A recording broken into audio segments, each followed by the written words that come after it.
Bom, Marcos, primeiro quero te agradecer aí por topar dar essa entrevista pra gente. É, Essa entrevista ela tem fundamento acadêmico, para um artigo da UF e futuramente com explicando mais ou menos o que é, né? É um artigo que ele vai incluir hipermídia, então através do artigo o leitor ele consegue acessar diretamente a entrevista, o vídeo da entrevista. Então eu queria já te perguntar se você aceita a Pode gravação. gravar, pode gravar. Beleza. É, o que eu vou começar fazendo algumas perguntas, mas assim, total liberdade para você falar e deixa em aberto. Tá. Vamos lá. Eu estudei um pouco da sua vida, eu fui seu aluno em alguns cursos, mas fui um pouco mais a fundo na pesquisa sobre você para conseguir te entrevistar. E aí, o que acontece? Esse artigo, ele fala tanto sobre a dramaturgia quanto o cinema, né? O audiovisual no geral. E tem um foco ali na parte da porno chanchada, daquele período da ditadura, e como a visão homossexual era naquilo ali. Então, eu vou começar aqui te perguntando o seguinte. Peraí que deu ruim aqui A tecnologia ela ajuda a gente, mas às vezes ela atrapalha. O que acontece? No antigo teatro grego, o Nilcombe ele expressa o coro, ele diz que o coro expressa as ideias e emoções do grupo e está focado ali nas respostas convencionais, né? Largamente compartilhada e se apropria dos conceitos socialmente aprovados. A questão é, você concorda que a teledramaturgia, o cinema, o audiovisual no geral, ele tem o poder de mudar o contexto social que já é aprovado durante décadas? Eu acho que tem um certo poder, sim, limitado, é claro. Mas por quê? Porque o, o, o mundo audiovisual, incluindo da tragédia grega para cá, ele é um digestor de ideias.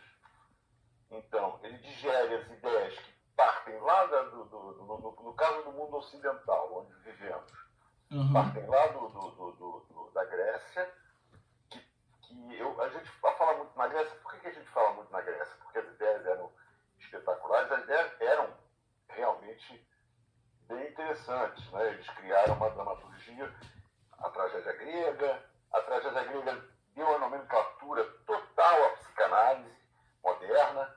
Então, a tragédia grega é um dos pilares culturais do Ocidente.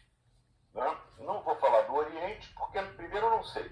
Segundo, porque é é uma cultura mais antiga Uhum. do que a cultura ocidental e com uma complexidade provavelmente tão grande quanto. Mas eu nós aqui no Ocidente estudamos muito pouco, a não ser alguns especialistas ou pessoas diretamente interessadas na cultura oriental. O que acontece com a tragédia, já que você falou da tragédia grega, já que você falou da cultura grega, do teatro grego, eu quero dizer para você o seguinte: o teatro grego, para mim, tem um significado muito grande. Por que ele tem um significado muito grande? Não só porque ele é fundador, de uma certa maneira, fundador documentado de uma dramaturgia muito importante, hoje, até hoje. Eu particularmente, montei algumas peças gregas traduzidas. Montei o Hipólito de Eurípides, montei Antígona, com versões modernizadas, eventualmente, e tal, mas quem é que nunca ouviu falar em Complexo de Édipo? Quem é que nunca ouviu falar em Complexo de Electra? Quer dizer, essa tradição grega, ela é mantida porque ela estabeleceu ideias que são repetidas. E repetidas não só no teatro, nem no audiovisual, elas são repetidas na cultura ocidental. Né? A psicanálise é um exemplo fundamental para isso. A outra coisa que eu admiro na cultura grega é que porque ela antecede a cultura cristã. Nós temos que nos lembrar que a Grécia antiga tem 3.500 anos, sei lá, de idade. E a cultura cristã tem 2.023 anos de idade. Né? Então, a cultura grega, em primeiro lugar, eu considero muito mais humana do que a cultura cristã. Eu acho que a cultura cristã é uma cultura que veio a afetar negativamente o aspecto cultural em geral, desumanizar, de uma certa maneira, bastante a cultura ocidental, que era uma cultura muito mais liberal. Eu não sou ignorante do fato de que a cultura grega também tinha seus deuses. Tinha seus deuses, tinha seus mitos, mas não tinha a igreja. Não tinha as igrejas. Hoje, as igrejas infestam a nossa sociedade até hoje. Isso é um lixo. Eu acho as igrejas um lixo social, absolutamente horroroso. É um traço negativo da nossa cultura. E passa na frente. O que as pessoas entendem mais? A cultura cristã, os valores cristãos, chamados valores cristãos, que são altamente discutíveis, que são nojentos, em grande parte. Ou a cultura grega, a tradição grega, mesmo que ela cultue deuses e mitos, mesmo que ela faça isso. Eu acho que eu não cultuo nem deuses nem mitos, eu pessoalmente, mas a minha posição pessoal não importa. Né? E acho que quando houve essa transposição da cultura grega clássica para a cultura cristã, a humanidade teve uma queda da qual não se recuperou até hoje. Porque o Renascimento, você teve o período medieval que foi brutal, a igreja matando, assassinando, colocando, apontando o dedo, culpando as pessoas, queimando as pessoas vivas, fizeram atrocidades insuperáveis. A igreja católica, eu estou falando, a igreja católica, a igreja do Papa.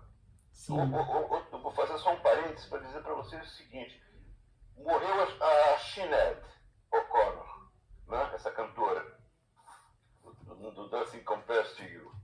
Ela foi a única personalidade que tinha mundial do campo das artes, que pegou uma fotografia do Papa, aquele Papa nazista, escroto, aquele Bento não sei das quantas, que morreu há pouco tempo, que se aposentou como Papa, o primeiro Papa que se aposenta, aquele escroto. Ele era um nazista.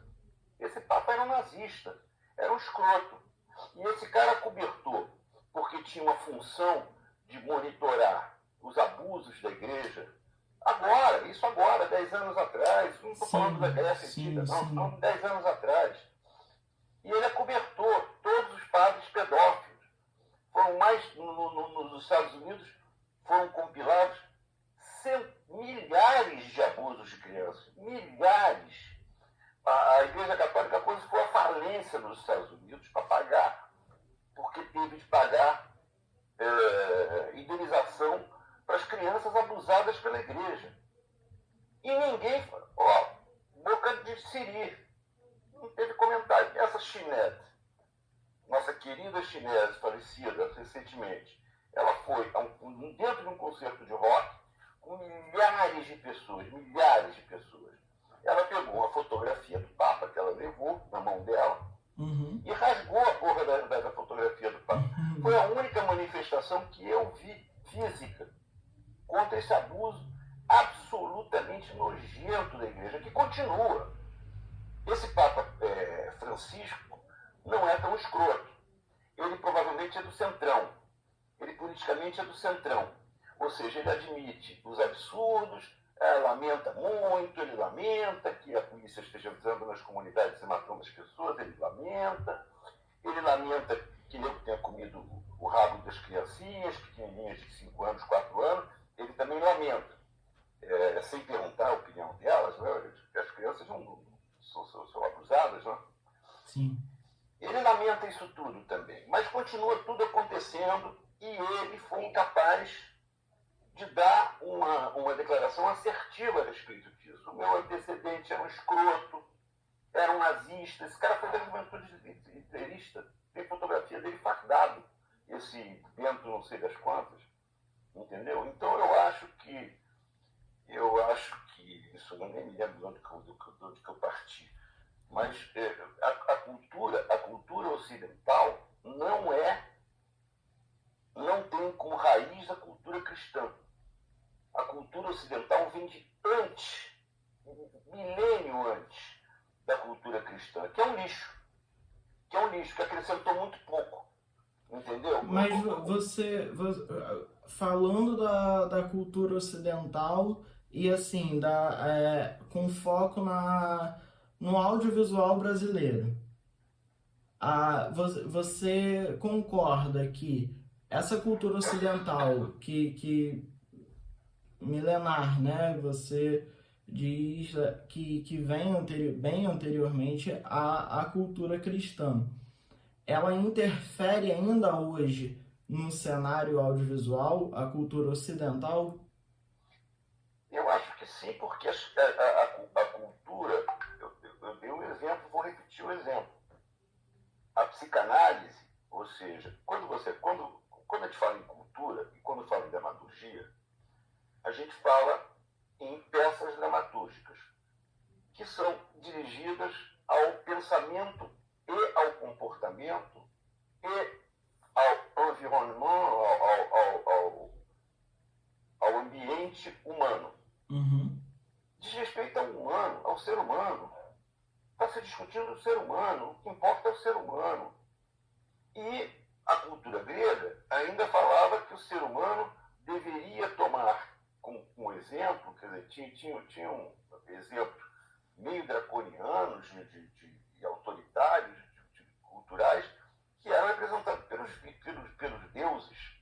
Né? Os deuses determinavam os caminhos, né? Determinavam as coisas. Eu acho que a cultura ocidental não escapa dos primórdios da cultura ocidental. É muito contaminado.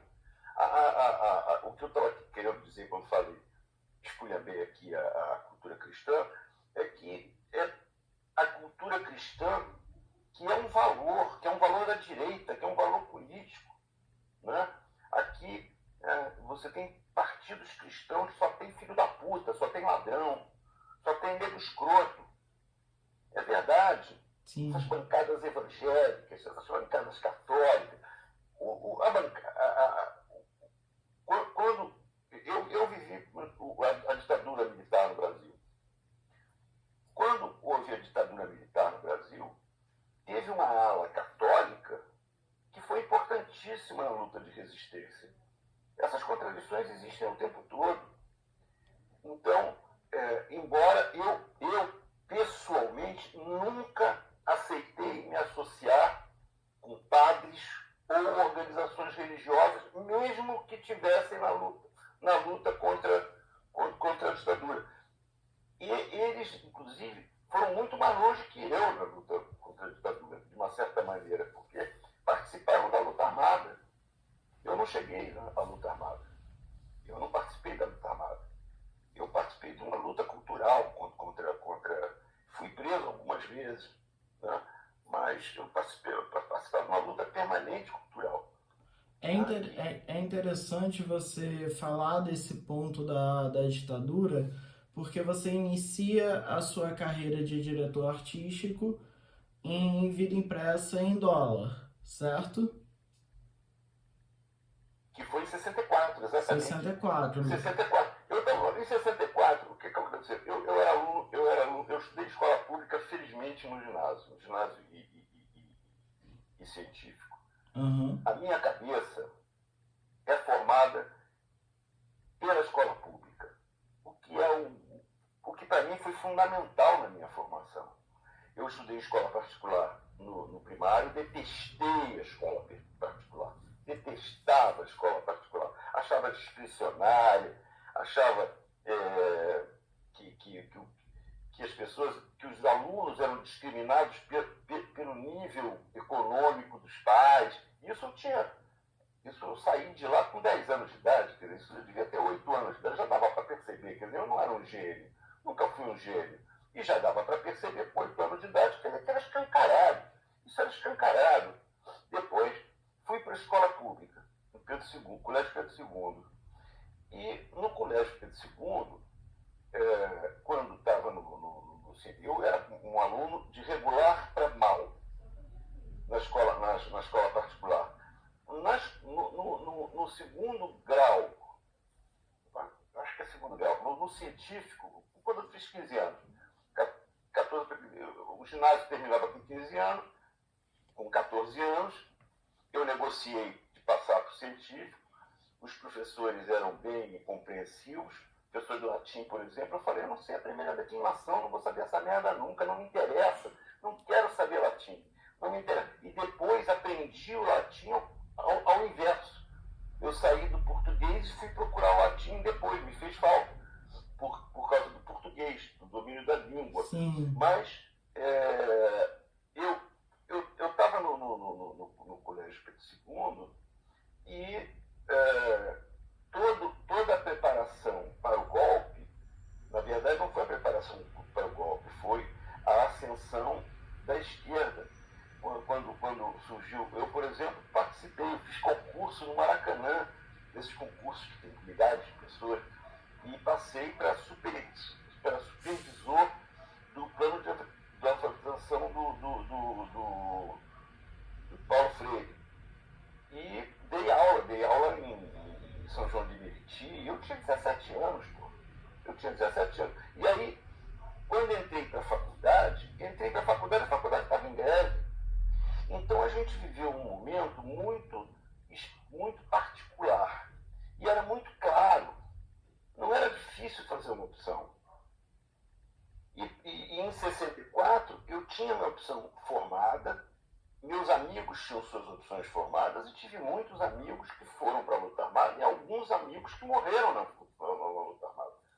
Foram exterminados, foram torturados, aquela cagada que foi a ditadura militar no nosso país. Isso a gente não pode esquecer, porque isso é história recente do nosso país. Sim, com certeza. Isso não é história histórica do nosso país. E assim, dentro de todo esse período, você inicia Você é ator também, né? Você chegou a atuar em algumas peças. Eu tentei encontrar arquivos pela Funarte de peças que você tem atuado, mas só encontrei de uma. E infelizmente. Você encontrou as Três Irmãs? As Três Irmãs, na qual você fazia o irmão de uma das Três Irmãs. Das três, né? O André. Isso aí é o seguinte, eu tive uma relação a partir de um determinado, não me lembro qual é a data das Três Irmãs, mas isso certamente foi num período em que eu tive muito em contato com o Teatro Oficina. Eu trabalhei com o Teatro Oficina. É 1960. 60? Isso. Foi antes de 64, então eu não me lembrava que era, mas não é possível, será? Bom, mas não me lembro.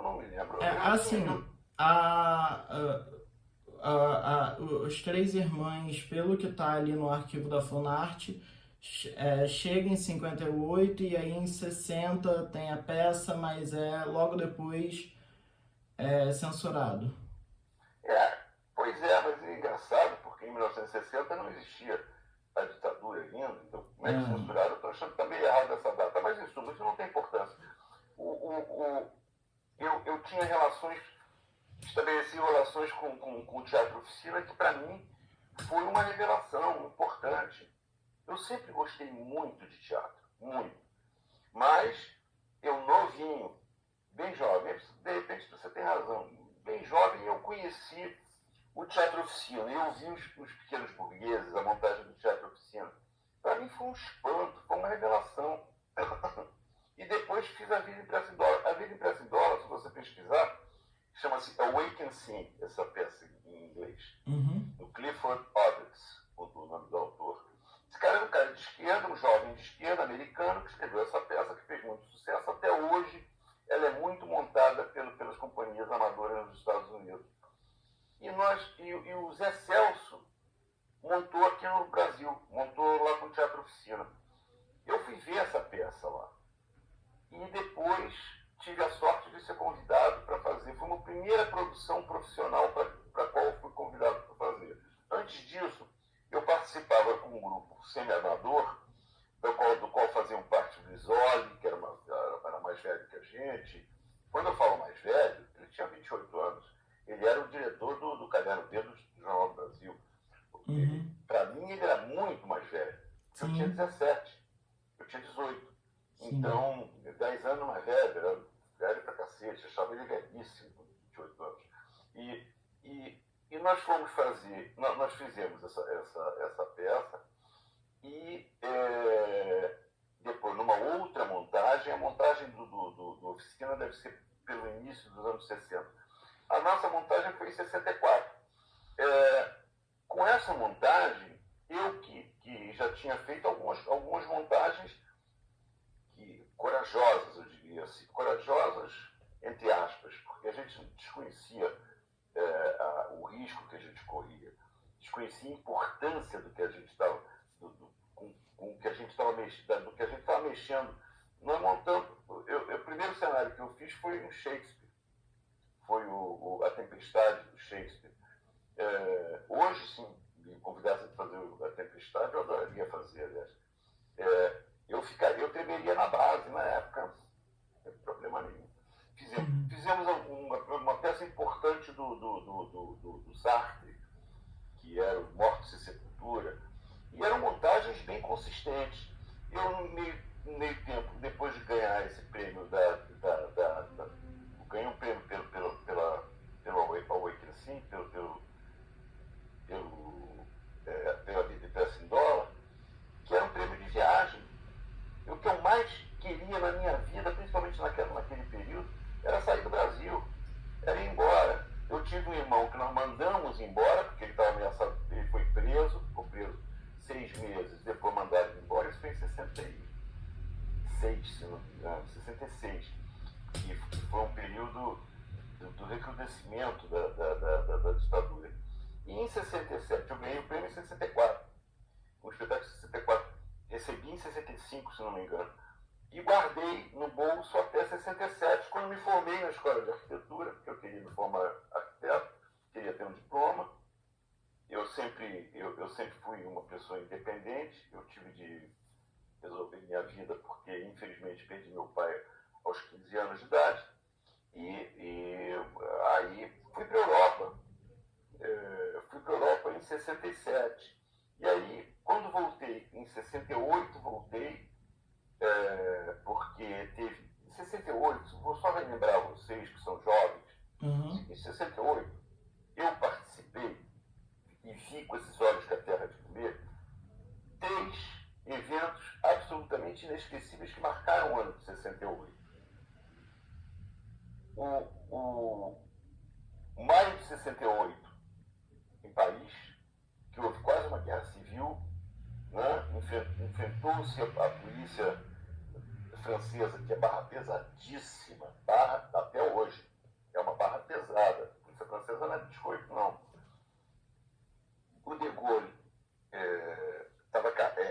presidente da França era para derrubar o De Gaulle, foi um movimento estudantil, depois que teve a adesão da CGT, dos trabalhadores e tal, foi um marco. Até hoje, você fala qualquer francês, Mai 68, ele sabe o que foi maio de 68. Ao mesmo tempo, eu tinha ido em 67 para a Europa com esse prêmio e eu peguei um trem e fui para Praga. Por que eu fui para Praga? Eu fui procurar uma escola de cenografia. Na época não tinha internet, não tinha nada disso, você tem que se lembrar disso, né?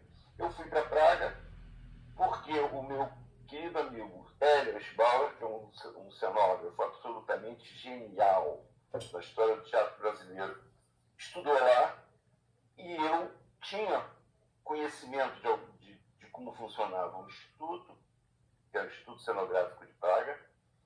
Praga tinha, na época, tinha o melhor design gráfico do mundo, era espetacular, e estavam vivendo a Primavera de Praga, a famosa Primavera de Praga. Isso foi em 68, exatamente. Um cara chamado Dubček, que era um cara que estava rompendo com a ditadura da União Soviética. E o que os russos fizeram? Os russos invadiram Praga em 68 e eu perdi minha bolsa, perdi todos os contatos, foi todo mundo preso. Então, aqui no Brasil foi todo mundo preso, foi o AI-5, lá em Praga foi todo mundo preso e em Paris foi todo mundo preso. Então, eu tive nos 3 lugares. Sim. Eu tive nos 3 lugares em 68. Né? E quando voltei para cá, voltei um pouco mais maduro, já era profissional, e a minha vida continuou e foi em frente. Retornando à vida impressa em dólar, você teve direção de Fábio Sabá. Não, a direção foi do Paulo Afonso Grisoli, produção do Fábio Sabá. Perdão, então, a produção... Era maravilhoso, era uma pessoa maravilhosa. Eu fui convidado para essa produção porque eu tinha feito com o Grisoli o Mortos e Sepultura, que foi um sucesso, embora fosse um espetáculo amador, no Teatro de Arena do Guanabara, que não existe mais, está ali onde era, perto de onde é atualmente o metrô ali da Carioca. Era ali. Era um barracão, um teatro de 3 lados, uma arena de 3 lados, absolutamente inesquecível. Fiz também o Labirinto do Arrabal. Olha só o nível das peças que a gente montava. A gente não montava A Casa é Nossa, essas besteiras, essas merdas que o nego faz na televisão com a nova geração. Não era isso. A gente fazia Arrabal, a gente fazia... E não porque a gente queria encher o peito e dizer estamos fazendo Arrabal, é porque eram coisas que eram contemporâneos nossos e eram de qualidade. O Clifford Odets, na verdade, a peça do Clifford Odets é anterior. Ela fala de um período anterior ao meu nascimento. Eu nasci no final da Segunda Guerra Mundial. O Clifford Odets escreveu essa coisa que era uma extensão do sentimento de falência da crise da Bolsa dos anos 20, 19, 20, lá nos Estados Unidos. Sim, né? sim. Mas a história é recente, era a história recente. E a gente... Eu voltei... Bom, eu só faço tudo isso porque quem dirigiu foi o Paulo Afonso Grisoli, meu querido amigo. Sim, sim. E aí, iniciar, né, esse processo de direção artística ali, é uma grande produção, né, A Vida Impressa em Dólar, teve outras remontagens, tem até, se eu não me engano, montagem recente. Tem. Vai ter o tempo todo, vai ter a vida inteira. E ali, iniciando você pelo, assim, tem muito arquivo que foi, infelizmente, pela ditadura, foi perdido, né? Mas ali aparenta, né, de acordo com os relatórios, com os acervos, que dentro desse elenco se encontrava Paulo José e Dina Staff. Não nessa montagem. Nessa montagem, eu vou te dizer as pessoas que estavam no elenco. Tinha uma atriz espetacular da época chamada a Wanda Lacerda.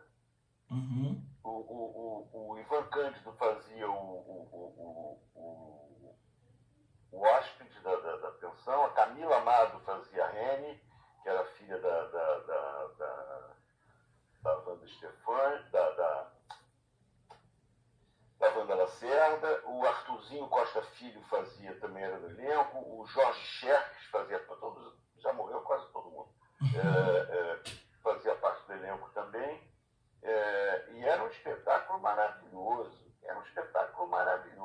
porque era uma peça que eu quis remontar até pouco tempo, o teatro acabou aqui no Brasil, né? Eu tentei levantar recursos para juntar um elenco de 9 pessoas, é uma loucura, como é que são 11 pessoas que tinha peça.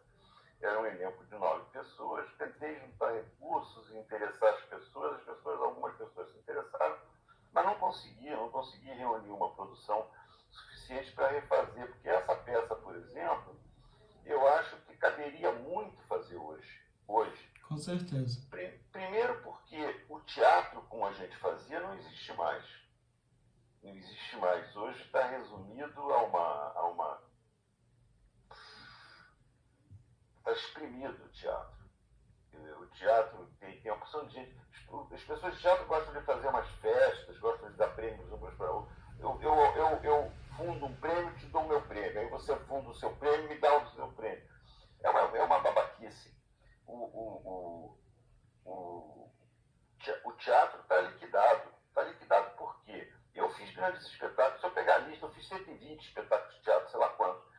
Se eu pegar a lista de espetáculos que eu fiz, eu tenho espetáculos que ficaram 3 anos e meio em cartaz, que ficaram 2 anos em cartaz, que ficaram mais de 1 ano em cartaz, muitos espetáculos.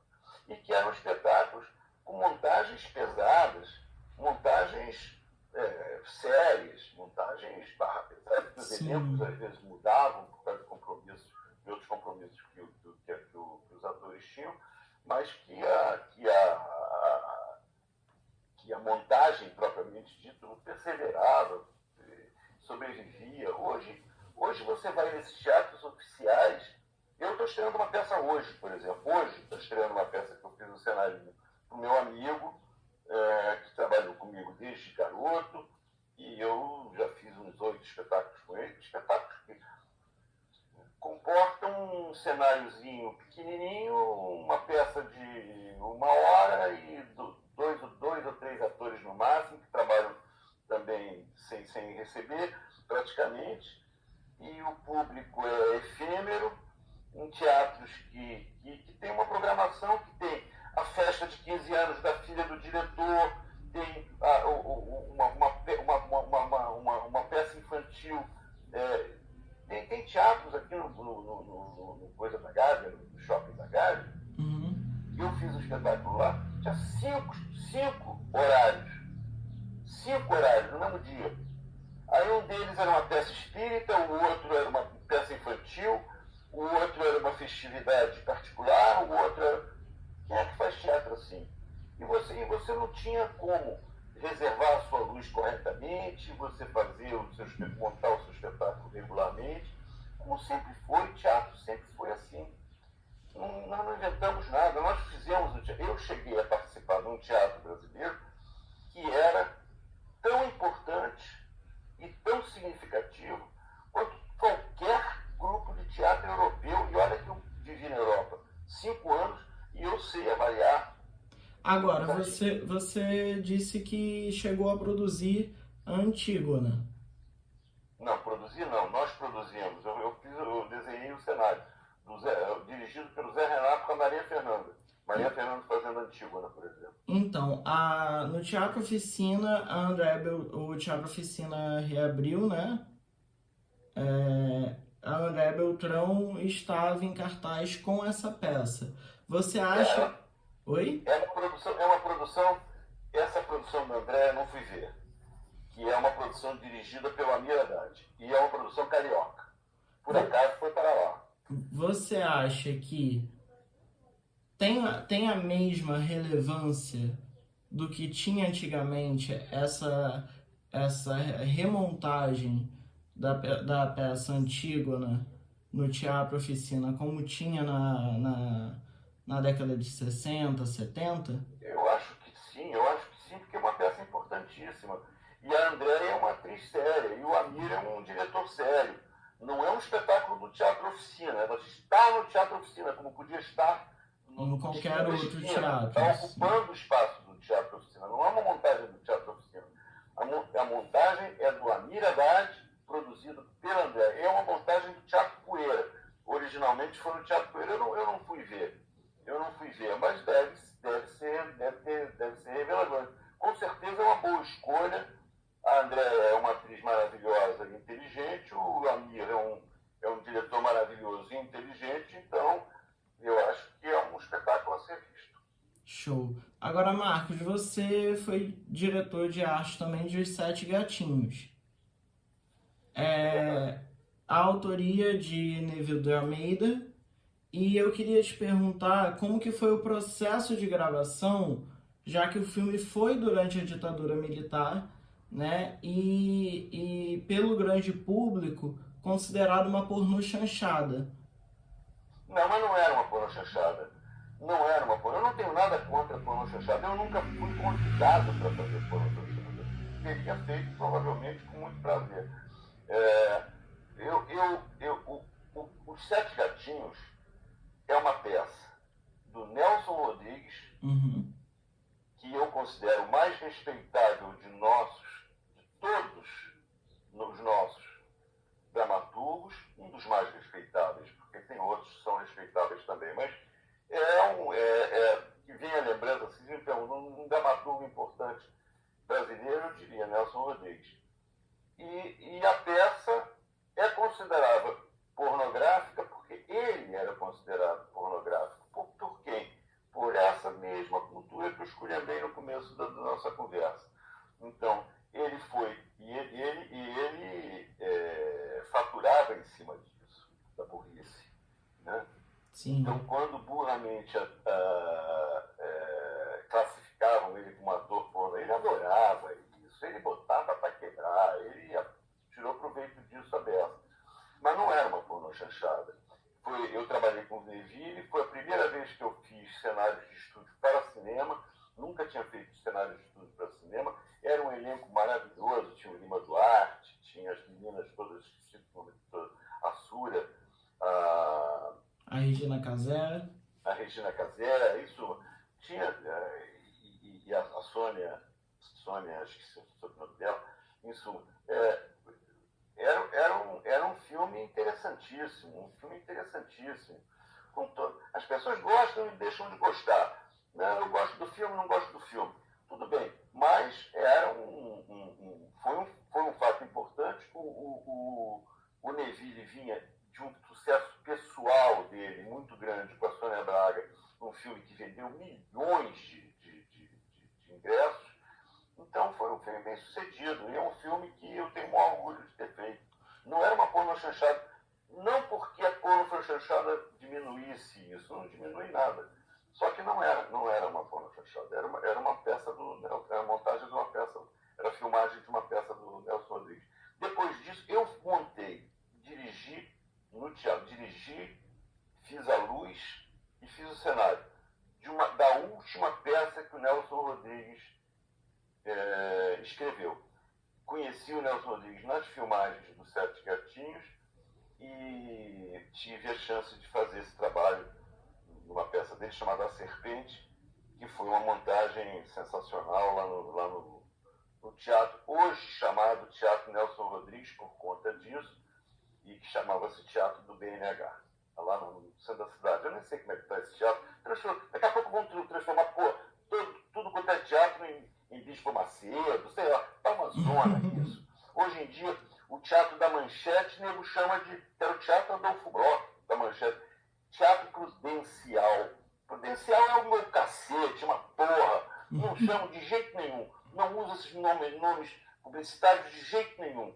Acho um nojo um cara, uma empresa com dinheiro, tem essa Prudencial, sei lá que é um banco, porra que é, de pegar e se sentir autorizado a tirar o nome do teatro original e botar o nome da empresa dele. Vai tomar no cu. Vai comprar uma empresa de pneu, aí bota o nome dele.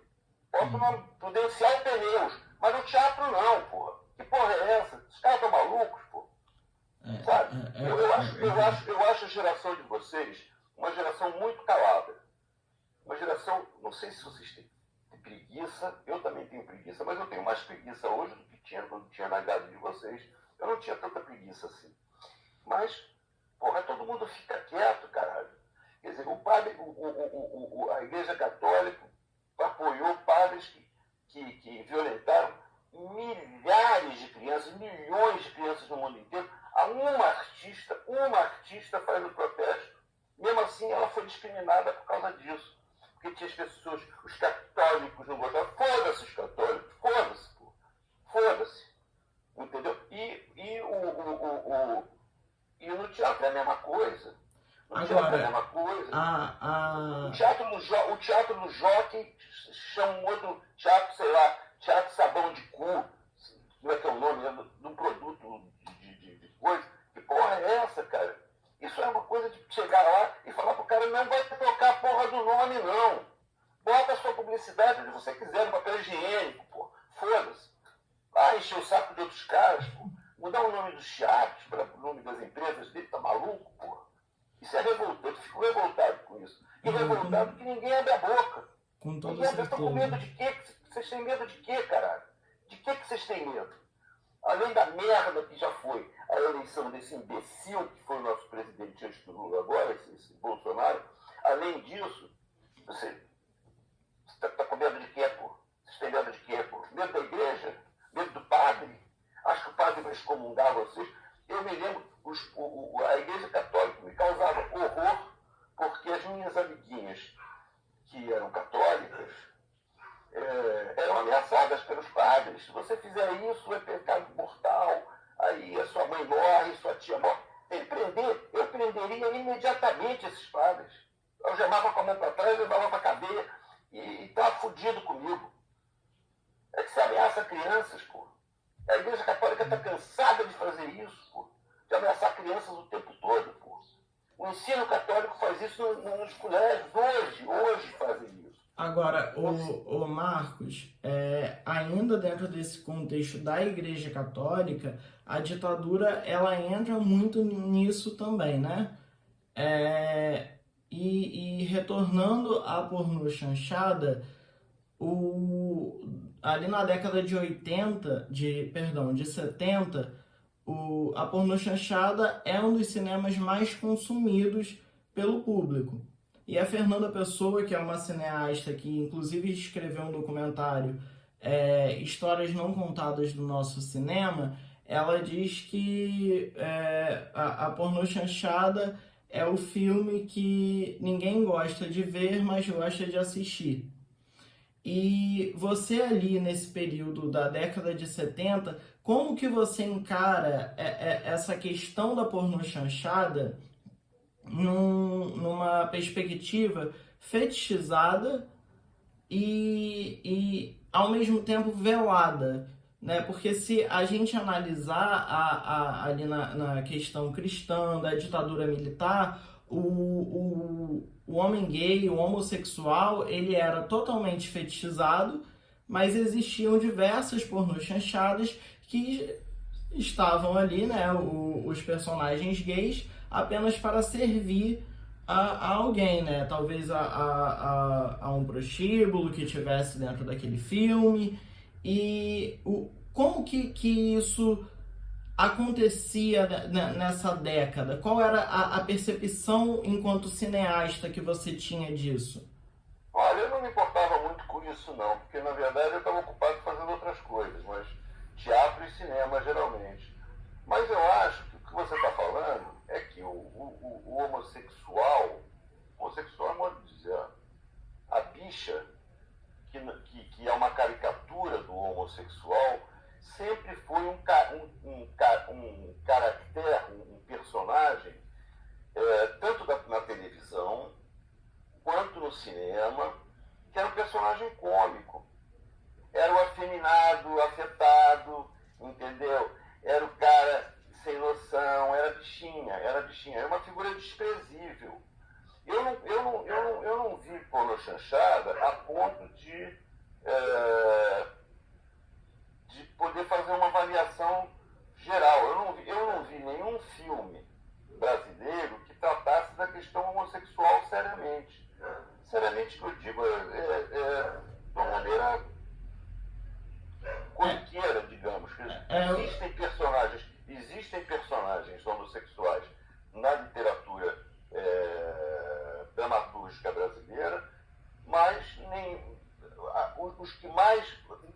o Nelson Rodrigues. Os que aparecem na dramaturgia, geralmente, são caricaturas. A TV cômica, então, o nosso querido e saudoso Costinha, adorava fazer a bichinha, a bichinha, a bichinha. Era uma piada, era uma piada. O Nelson Rodrigues, por exemplo, na peça dele,